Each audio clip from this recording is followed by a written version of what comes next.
to be joined by the composer of the Dybbuk, David Tamkin, and by Dr. Paul Wermer and his lovely wife, Milah Wermer. I guess in days of women's lib, I can dispense with a Mrs., can't I? Yeah. Yes, you can. Consider it dispensed with, and happily they're all assembled to my left as you face the camera, or something, in our studios at KPFK. And there is a committee known as the Dybbuk Sponsoring Committee, which I know we're going to at least in part discuss this afternoon. And Mr. Tamkin, I not only welcome you to KPFK, I congratulate you on really a very beautiful and wonderful work.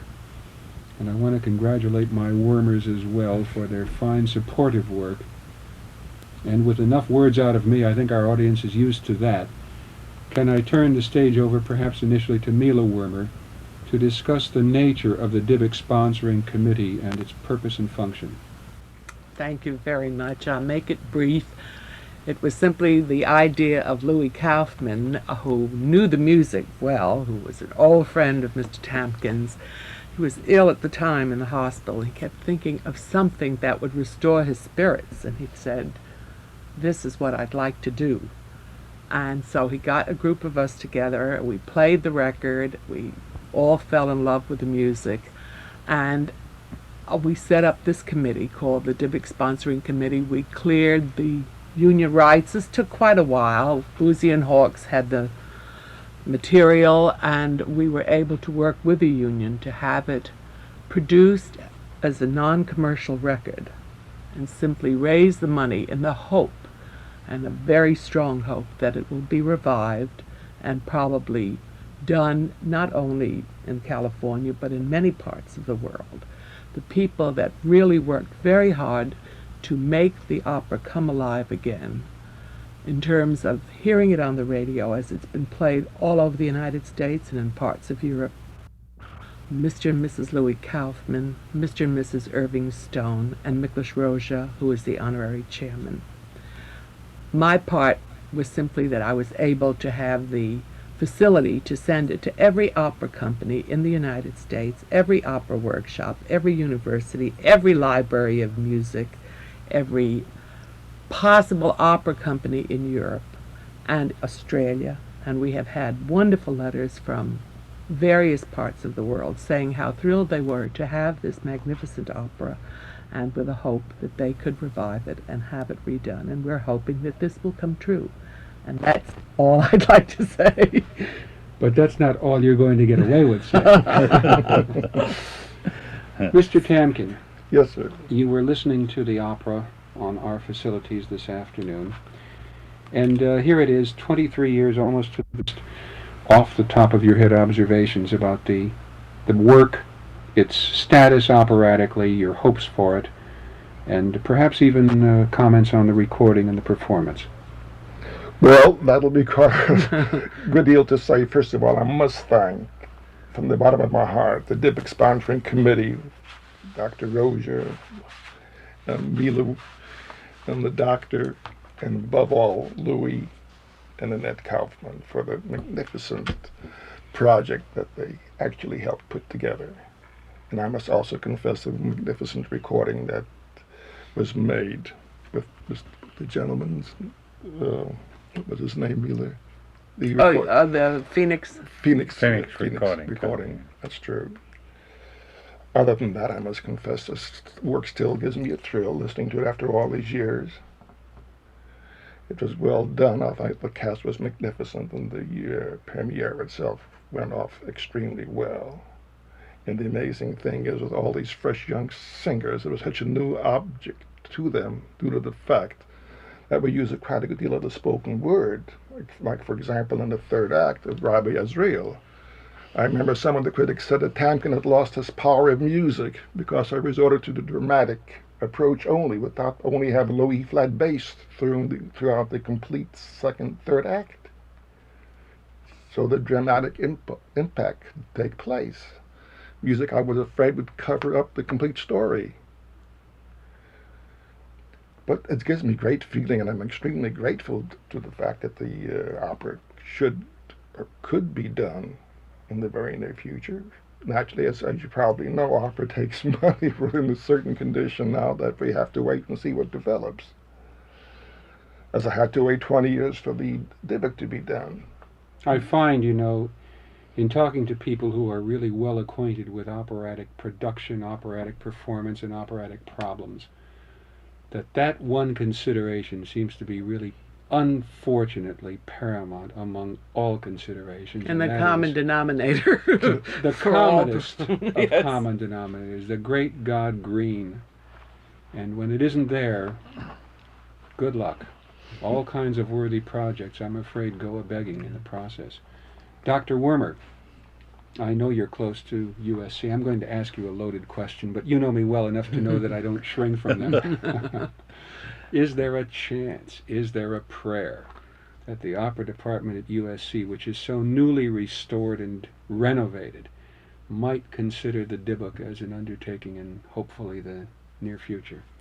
I'm not sure that they will consider the Dybbuk necessarily, but I'm fairly certain that opera will enjoy a renaissance at the University of Southern California.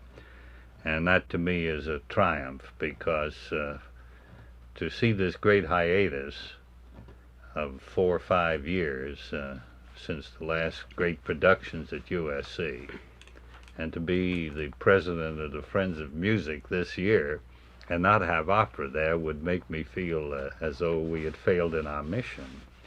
I might point out that David Tamkin has suffered 2 tremendous hiatuses in the production of the Dybbuk, because he had to wait 20 years after having written the Dybbuk before it was presented, and he had to wait almost 23 years to see the recording come into being and to have a sort of revival of interest in the opera. So you have to be a patient man when you're an opera composer, I guess. Yes, you certainly do. I wanted to point out 2 things that might be interesting for the public that might be listening today. One, my husband has a very deep attachment to the Dybbuk to begin with, because when he was at the University of Michigan, he played the role of Rabbi Azrael. And he was in the play. Ansky's play. I have an impertinent question to interrupt with. Did you do it with scalpel in hand? No, it was before I became a physician. It was in my last year at medical school, so I was not licensed to perform anything. I had to clear that for the public. The second thing I wanted to mention was the fact that the Dybbuk as a play was given at USC several years ago. We were out of the country, but I think Mr. Tamkin saw it. A very excellent production. It was brilliantly done by Alex Siegel from all accounts. Yes. And maybe that gives us sort of hope that it could be done, because they have the costumes and the sets and the material there. And wouldn't that be wonderful? Yes. I recall a production of the play, The Dybbuk in New York, some 20 years ago or so. The neighborhood playhouse version, or the... Well, it was on, I don't recall exactly what they called themselves, but it was with some very august actors, including Morris Tarnowski. It was in English, and it scared the wits out of me. I was absolutely terrified by it. By the time the actual Dybbuk was detected, I was a basket case. You could have just shoveled me out of the theater. I was trembling with fear and worse. And it just seems to me, that in these days of the Exorcist, right, and really revival of interest, I think, in the Dybbuk as a drama, that a revival of the opera would be absolutely a natural. I would just love to see it occur. We all agree with you absolutely Yes. on that. And we find that the music is so brilliantly descriptive of the characters. I'm not a musician, so I can't go into that angle of it, but I've heard, for instance, Abram Chasins, who's heard the record, was so moved by it and would like to see it done on television so that it would have the widest possible exposure. There are all kinds of possibilities. They just take a long time to pursue, but if you really care, we don't give up. I know that. I like the immediate possibility of sets and costumes already in hand. At USC. I must confess that the direction of the play itself is very well done. Alex Siegel. Yes. Irving Pitchell was the director for the opera. Yes. Did you know that he was also Rabbi Azriel as a young man No, in I San didn't know Francisco? that. Yes. And I That's, believe it was in 1927 or so. He was Rabbi Azriel in San Francisco. Well, he predates me then, because my performance was in 33 or 32. I'm not certain anymore. The direction is very important because actually this is a music drama. It is not an opera in the vernacular expression. As I said before, I resort to the spoken word quite a good deal. Well, today in modern and avant-garde opera, that's taken for granted. In those days, it was not. Oh, no. It's amazing how many innovations at one time in the development of music are tomorrow's standard practices. I think Yes. there's a lot of that really in this particular work. I think that there's a lot of forward thinking and forward technique that doesn't necessarily come to pass in terms of generalized use until decades later. Yes, having familiarity with the play, I was struck by David Tamkin's development of the second act, particularly the Dance of the Beggars, because that was so descriptive and so marvelously developed that I once, in my mind's eye, I could see what was going on. And he believes that if one is joyous, if one is happy, one can approach God, that's the sublime moments are happy moments. And he was called the Baal Shem Tov. Am I pronouncing that right. correctly? Baal Shem Tov, yes. He was the Yeah. originator of the Hasidic movement, doctor, because their great idea was that God is in nature as well. God is Right. everywhere. He's not in the synagogue. One doesn't have to pray incessantly in the church because God is here. And of course, naturally, some of the Orthodox Jews took a little, how should we say, Umbrage at umbrage this, at yes. the idea, because to them they must pray at the church incessantly. But the Hasidim did as well, as you know, in this third act, when the Rabbi Azriel exercises the Dybbuk, the Hasidim are around him, the minyan, the quorum of 10 people. Otherwise, they cannot say the Kaddish, they cannot say anything. But it was important also that they believed that the Spirit of the Almighty is everywhere, not only in the church, because the study in the last act of the Dybbuk takes place in the rabbi's own studio, as you would call it, studio. Or at that time was the Study, I guess, would be the best. Yes, because due to the fact is that he was a great man. That is one of the reasons, too, we tried to impress in the first act.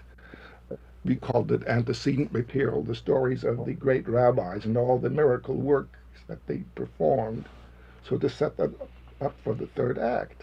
Otherwise, there'd be no reason all of a sudden for a great man to come, the rabbi in the third act, to exercise the Dybbuk. But they believed that these great men could perform miracles, these great rabbis.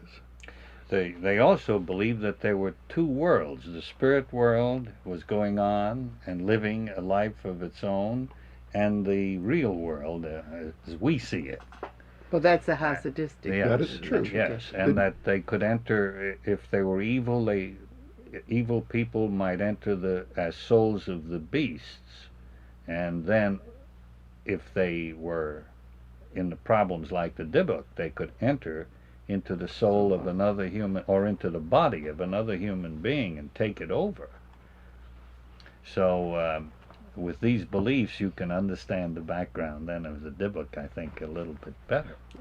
Pardon me, no, that's Mila, all right. the most amazing thing is in the original Yiddish Dybbuk that was printed in Poland, he calls it Sedition Zweibelten, between two worlds, and the Dybbuk. Really? Yes. Between two worlds? That's Well, where between- we took the libretto from, was from the Ah. original Yiddish copy. I think it was in the 1890s. My goodness. But it was called Sedition Zweibelten, between two worlds, the world of the living and the world of the dead. Dead, that's right. Well, if you recall in Fiddler on the Roof, you're in much the same sort of a little town. Little town, And that's that true. wonderful scene where he describes that the grandma comes back and objects to the wedding to the butcher. Sure. Well, they believed sincerely in the fact that spirits could enter into the real world and enter even the lives of people. It's interesting, too, that the word Dybbuk in Hebrew means attachment. attaching to something. It was a person I see. coming originally from the Greek. You see, the Hebrew, The Hebrew sure, derivation is Aleph Beis, as we know, is Alpha, Beta, Beta, etc., and so forth. Yes. It's the most amazing thing how that went through for centuries, you see, and as the Exodus took place further east, they took carried all this lore with with them, including studies, same thing with the music, like the cantillation that I use in part of the Dybbuk is actually an Orthodox convention in place. Now, we call it cantillation or trup, which even in the first act you hear when Michael tells Hanan that he has that after all he's dealing with something which is impossible to handle. He's Satan, after all, is not God.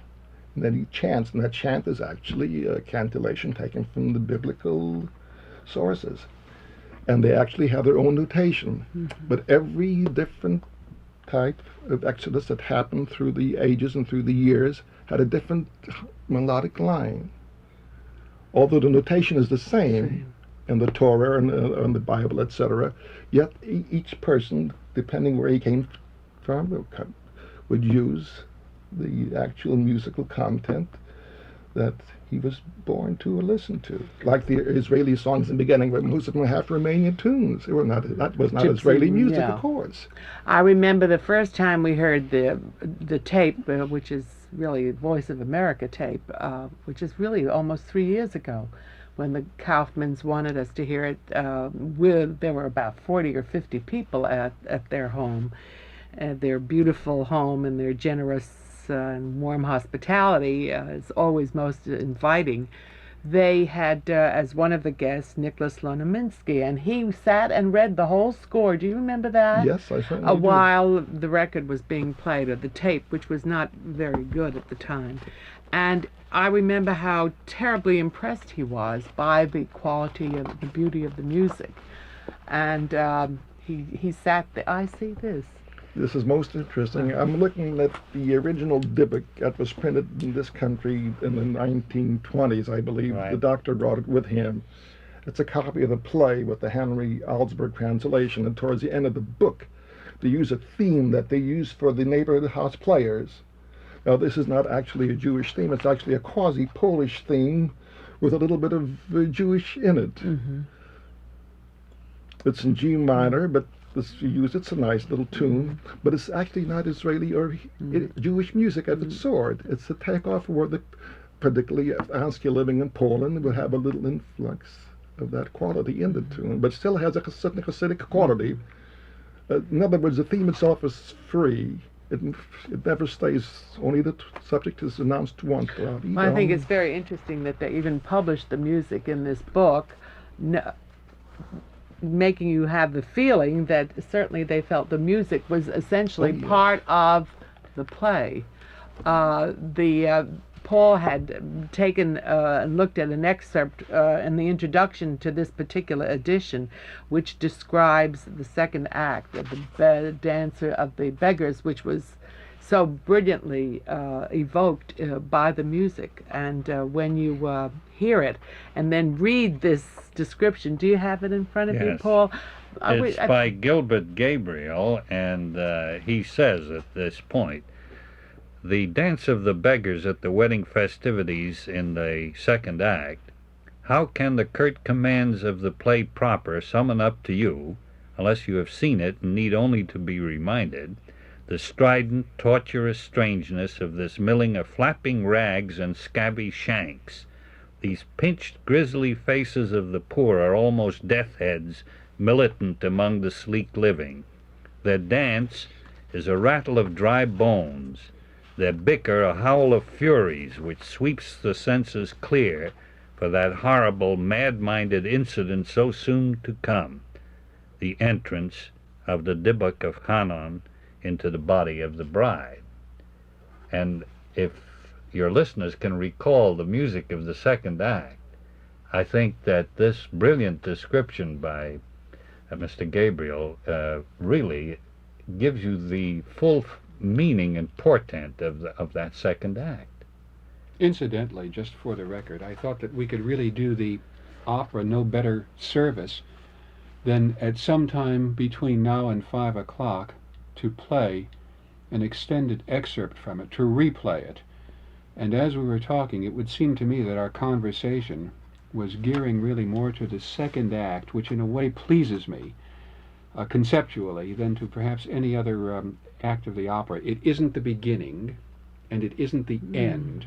It's simply the ongoing perpetuation or continuation of this work, and hopefully with productions of it soon to be revived. Yes. The second act, it would seem to me, would be the ideal musical excerpt to play from it, but not yet. Not yet. I want to hear more about this. I'm fascinated by what you have to say. Well, one of the interesting things that we did was collect some of the criticisms of the opera. We have piles of them, but one of the things that I find so interesting is a comment by Olin Downs, who says, in the sense of orchestral technique and harmonic idiom, it was more daring then than it is today, and today it is strikingly modern in idiom and workmanship. And it is interesting when you listen to the record again and again that you realize how modern it was then, or how new, and how still it is today, and that nobody really writing opera that I know of has done such a beautiful job of creating music that is comprehensible and moving and operatic. And it was written so many, many years ago. And it's still very much today, not only because of the story, but the music itself. David, have you written any other operas since then, or any other Yes. music dramas, as you call them? Yes, I wrote an opera in 1960, an American folk opera, called The Blue Plum Tree, or Esau. Esau actually was the original title. It takes place in an orchard in Oregon, Portland, Oregon, and it's based on the Genesis of the Bible. There's a father and a mother. We call them Pa, Ma, and Ike is Isaac. That's Pa. Jake is Jacob. And Esau is the main character of the opera. Well, how long are you going to wait till you hear that one? God knows, perhaps. I hope in 20 years I won't live that long. That also contains a dance, too. That's a square dance in the second act. Right, which is a natural in Yes, that that's kind true. of performance. And then the other works that you've written beside the operas. Oh, there's several chamber music that I've written also. For orchestral pieces. I remember years ago as a young man, I was very impressed by Theodore Dreiser's American Tragedy. I wrote an overture for that Eugene Goossens performed years and years ago in the middle 20s. Well, the interesting part about this particular libretto is that it was able to be done as a series of songs for tenor. And I understand Jan Pierce Yes. concertized. Yes, Jan Pierce. I reduced some of the original music for a symphony orchestra. There are 8 movements actually in the suite that Jan Pierce did with Warner Jansen conducting the Portland Symphony Orchestra. The old woman comes in begging God to help her daughter who's in childbirth, called God of Abraham, Isaac, and Jacob. This I rewrote for Jan. I see. But it lies more or less in his same Tessitura. that is correct. And of course, also Rabbi Azrael's in the third act too, which is baritone. I rewrote that for Jan, part of the last prayer particularly. Was interesting. Ned or Louis Kaufman was telling me that originally the role was going to be that of tenor, the Rabbi Azrael, and then it was changed. I'm glad it was changed. It was Mr. Halash who made it. Particularly, we didn't get Mac Harrow. Yes, it was a great baritone. Magnificent job. I was so happy. In fact, the whole cast was superb. But he was, when you saw him actually sitting at the table, he was on the rise platform, and he hovered above everyone else. And particularly when he exercises the Dybbuk, it was the most amazing thing happened too. They have a curtain, as you probably know, when the dead man is brought to court. Now everything was sealed off in that room. But when the dead man came to court for some unknown reason, the curtains began to move. And even the conductor, it rattled Joseph Rodenstock for the night, because there was no reason for it. The doors were all closed. You see, there was 4 doors, and they're all shut. And the erector screen for the dead man to come to court. And for no reason at all, the curtains started to move, and it scared everybody to death, including me. Well, You know, maybe an astute, maybe the Hassids were right. Yes, that's true. An astute stage director would have kept that in for Yeah, sure. I'm You sure. would have used fans, evidently. Whatever arrangements he would have to make physically to repeat that, I think, should have been made. Yes. Do you know if they were, by the way? No, but they were not. Unfortunately, there was a lot of difficulties afterwards. These names you're mentioning, Jan Pearson, Werner Janson. I recall Werner Janson's concerts in Los Angeles during the 40s, and I recall an evening where Jan Pearce sang arias with Janson's accompaniment, the Janson Symphony of Los Angeles. So that apparently was a long-standing interrelationship there. And of course, Mac Harrell, just an absolutely superb artist. I recall him in that Stravinsky, Rake's Progress, which was really a work that was performed and composed, I guess, contemporaneously with yours. And as Nick Shadow, I think, is the character of the Mephistophelian character in the opera. He was absolutely magnificent, as he very certainly is on this recording, and must have been in the productions in New York of the Dybbuk. It's interesting that Frances Bible is in the cast, and she's still singing with the New York City Center. She was an amazing. And she's just marvelous today. Fine artist, Yeah. absolutely, absolutely. Some of these people, as I have been saying all afternoon, you would be very, very hard put indeed to assemble a cast on the caliber of the cast that performed in the world premiere of the Dybbuk in 1951. I don't know really where you'd find its equal combination of vocal technique together with real dramatic and musical insight. Well, Mr. Tamkin was saying that Irving Pitchell had directed it, and I remember him as a movie actor. That's yes. true. He was also a director of the movies. I think it was 20th Century Fox for a good many years. I'm kind of into, what can I call it, movie trivia. I mean, I really well remember Elia Kazan in movies, but you've got me on Irving Pitchell. Oh, I don't yes, remember. I remember Oh, him. yeah. He was always the district attorney or some sort of character. Yeah, the sharply etched face. I didn't know that he had done this until Mr. Tamkin told us that he had directed this in New York. I just really am very sorry that we never saw it. We were never not know. living in New York at the time. I think we were living in Chicago at that time, yes. and so we missed it, but we really do have this very deep hope that it will be revived. And judging from the kinds of letters that we've had from Louisiana, from Munich, it is a And as far strong away as part- Australia. Australia. Very recently. that it could be revived, but we'd like to see it done here. Can I add a fervent amen to that? Oh yes, please do. It's most interesting, Mila. As you probably know, Louis Kaufman and I were very, very close friends at one time. In fact, we were children together in Portland. in Portland, Oregon. We went to public school together. Of course, Louis played magnificent violin when he was 6 and 7, and I could not play at all. For some reason, my violin playing didn't come off. So to make a long story short, Louis went to study with Franz Kneisel In New York. in New York. But the meantime, prior to that, he studied with Henry Bettman, so did I. Well, Louis came to San Francisco, I think it was in the year 1937 or so, on his way here, or 36, I don't remember. And he stopped over and we talked, and he said he was going to come and try see what he can do in Hollywood. I said, Louis, by all means you must, because after all, I'm sure financially he'll do very well here, which he did, and I'm very grateful that he did. And unfortunately, I had to be in the Army from 42 to 45, and I was out of the Army, then I had to do something else and make a living, as it were, so I worked in the studios. And unfortunately, I did not get a chance to see Louis as much as I did, or could. The Dybbuk was produced, as I said before, in 49 with the Jan Pearce, and afterwards in 51, this thing started, after 49 and 50, they were already interested in Dybbuk, so again, I did not see Louis. After the performance in 51, in November, Louis Kaufman calls me. They just came back from Europe, and he saw the last performance, the 5th performance, in New York City and were so enthused that brought the whole thing up. And he says it's stuck with them for the past 22 years.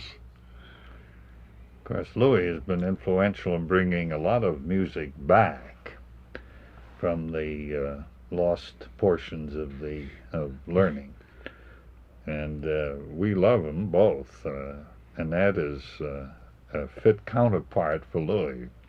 Very happy, gay, marvelously warm people, and their friendship has meant a lot to everybody who has come into their ken, and we feel eternally grateful to them for all the friendships that we have made just through knowing them, and in particular the excitement of being part of the reviving of a very splendid musical work. And I'm most grateful to everyone concerned with the matter.